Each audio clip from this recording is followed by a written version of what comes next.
BRS పార్టీలో సామాజిక న్యాయం లేదని మంత్రి పొన్నం విమర్శలు గుప్పించారు. బీసీ కుల భవనాల నిర్మాణంపై శాసన మండలిలో జరిగిన చర్చ సందర్భంగా ఇటు గులాబీ నేతలపై ఫైర్ అయ్యారు. ఆయన కాంగ్రెస్ పార్టీ బలహీన వర్గాలకు అసలు ఏం చేసిందో తెలుసుకునేందుకు చర్చకు రావాలని మంత్రి పొన్నం బీఆర్ఎస్ నాయకులకు సవాల్ విసిరారు. వర్గాలకు న్యాయం జరగడానికి ఏం చర్చ చేసినా మేము బరాబర్గా దానికి సానుకూలంగా చర్చకు అనుకూలిస్తాం, మాట్లాడదాం. ఈ ప్రభుత్వం బీసీలకు ఏం చేయాలని చెప్తే మీరేదో మాట్లాడుతూ ఉన్నారు. తీయండి 1957 నుంచి ఎవరెవరు ఏం చేశారు, ఇలా గీతా కార్మికులకు ఏం చేశారు, పద్మశాలకు సొసైటీలో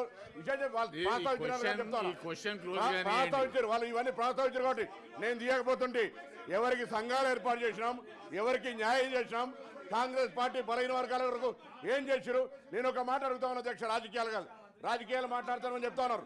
రాజకీయాల గురించి ఇవాళ కాంగ్రెస్ పార్టీలో సామాజిక న్యాయం ఉంది. మీ పార్టీ అధ్యక్షుడు, వర్కింగ్ ప్రెసిడెంట్, శాసనసభ పక్ష అందరూ ఒకటే ఉన్నారు కదా అధ్యక్ష. ఒకటి ఎస్సీలకు ఇవ్వండి, ఒకటి బీసీలకు ఇవ్వండి, అప్పుడు మీరు ఆదర్శవంతంగా నిలవండి.